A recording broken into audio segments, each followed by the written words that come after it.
नमस्कार दोस्तों। आज आपके सामने पत्र daily message book part 2 volume 2 के नए अध्याय के साथ उपस्थित हूँ।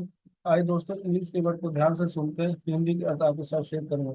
Wisdom of Solomon, excerpt from Solomon speak channel material. Your job is to strip away the defenses, strip away the mind, strip away the control mechanisms, the techniques that you have in this plane. Let them go.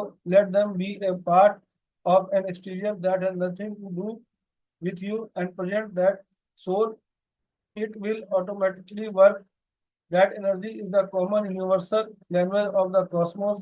It is understood immediately and felt intrinsically. आइए दोस्तों, इसको दोबारा ध्यान से सुनते हैं। Wisdom of Solomon, excerpt from Solomon Speaks channel material. Your job is to strip away the defenses, strip away the mind, strip away the control mechanisms, the techniques that you have in this plane. Let them go. Let them be a part of an exterior that has nothing to do with you. And present that soul, it will automatically work. That energy is the common universal language of the cosmos.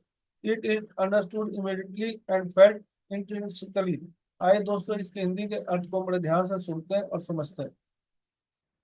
Suleman की बुद्धि, Solomon speak से आज channel सामग्री। आपका काम है बचाव को दूर करना, मन को दूर करना, नियंत्रण तंत्र को दूर करना। इस विमान में आपके पास जो तकनीकें हैं उन्हें दूर करना, उन्हें जाने दें, उन्हें एक बाहरी हिस्सा बनने दें जिसका आपसे कोई लेना देना नहीं है, और उस आत्मा को प्रस्तुत करें।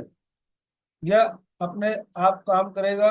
वह ऊर्जा ब्रह्मांड की सामान्य सार्वभौमिक भाषा है। इसे तुरंत समझा जा सकता है और आंतरिक रूप से महसूस किया जा सकता है। आइए दोस्तों, इसको दोबारा ध्यान से सुनते हैं। सुलेमान की बुद्धि, सोलोमन स्पीक से आज चैनल सामग्री। आपका काम है बचाव को दूर करना, मन को दूर करना, नियंत्रण तंत्र को दूर करना।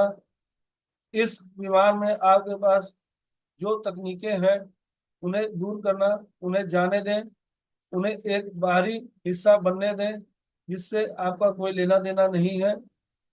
उस आत्मा को प्रस्तुत करें। यह अपने आप काम करेगा। वह ऊर्जा ब्रह्मांड की सामान्य सार्वभौमिक भाषा है। इसे तुरंत समझा जा सकता है और इसे महसूस किया जा सकता है। दोस्तों, इन चीजों को हम तभी समझ सकते हैं, महसूस कर सकते हैं, जब हम नियमित रूप से पत्री सर के बताए हुए आनापानसति ध्यान, श्वासों के साथ ध्यान करेंगे तो इन चीजों को और अच्छी तरह समझ पाएंगे। धन्यवाद दोस्तों। कल फिर आपके साथ नए अध्याय के साथ उपस्थित होऊंगा। Thank you.